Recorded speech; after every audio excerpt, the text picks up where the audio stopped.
Welcome to our mini project number 2, where we will be presenting the impact of electric potential on brain tissue growth. My name is Ivy, and I will be starting with an introduction to electric potential. So similar to how we think of the gravitational field having potential energy, there is also potential energy in electric fields. Potential energy is the energy caused by the attraction inside the field, and the concept of electric potential simply refers to the potential energy per unit charge. Potential is usually used as the difference in potential, which equals the change in potential energy per unit charge. This is because often in real life, potential is measured across 2 points, whether that's 2 points across a battery, 2 points inside a circuit, as you can see in these diagrams, or 2 points across a cell membrane, like in the axon of neurons or other cells. Changes in potential is given the name voltage. What is different from the gravitational field is that there is difference between negative and positive charges moving in the field, and if the field is a uniform field or caused by a point charge. In a uniform field, the test charge will experience the highest potential in the place where they are least attracted to, and moving towards the plate that they are attracted to is a spontaneous motion that will make their potential energy decrease, and also make the potential decrease, or be transformed into kinetic energy. In a point charge field, the potential is chosen to be 0 at a distance of infinity away from the point charge. Other than the applications we mentioned before, we will be focusing on the application of electric potential on growth for brain tissues. So I'm going to cover electric potential within the brain, more specifically in the neurons. Just a quick overview about how we send signals throughout our body. Neurons in our brains are electrically charged due to a resting membrane electric potential of about -70 microvolts. This is due to a difference in charge between the inside and outside of the neuron's membrane. The outside of the membrane is comparatively positive due to a higher concentration of positively charged ions. When this resting potential is rapidly changed, this is called action potential. It occurs when a minimum electrical stimulation exceeds the threshold of excitation, which is about -50 microvolts, as seen here.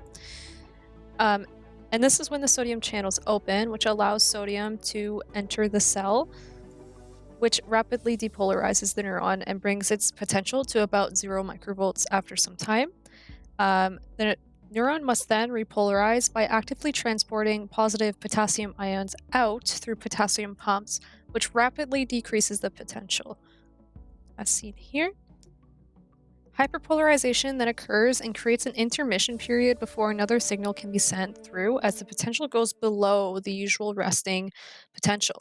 During this period, all channels will close and the membrane's natural permeability to these two ions will eventually bring the neuron back to its normal charge gradient. This is the process by which your neurons send electrical signals throughout your body.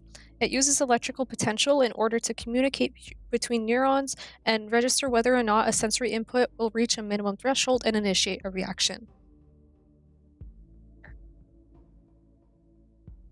My name is Corissa, and I'm going to be finishing our presentation today talking about applications. So diving in, there are many different ways modifying bioelectric signaling in nervous tissue can be applied in the field of health sciences.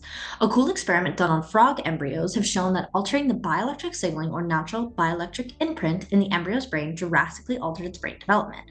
In the study, they subjected some frogs to a nicotine treatment and others to a nicotine treatment plus correction of their bioelectric signaling. The reason why nicotine was applied as a treatment is because it disrupts the endogenous electrical patterns in the brain of the growing embryo, basically washing out its bioelectric blueprint. As a result of the treatment, the brain development of the embryo was highly abnormal. However, once the researchers treated the frogs with bioelectric signaling via inducing the expression of the channel protein that restored brain polarization, the brain began to develop normally again. And we can see that the middle panel with the nicotine treatment lacks proper brain development, but this was restored in the right panel when bioelectric signaling correction was applied. This experiment shows the power bioelectric signaling has to shape brain tissue growth and formation.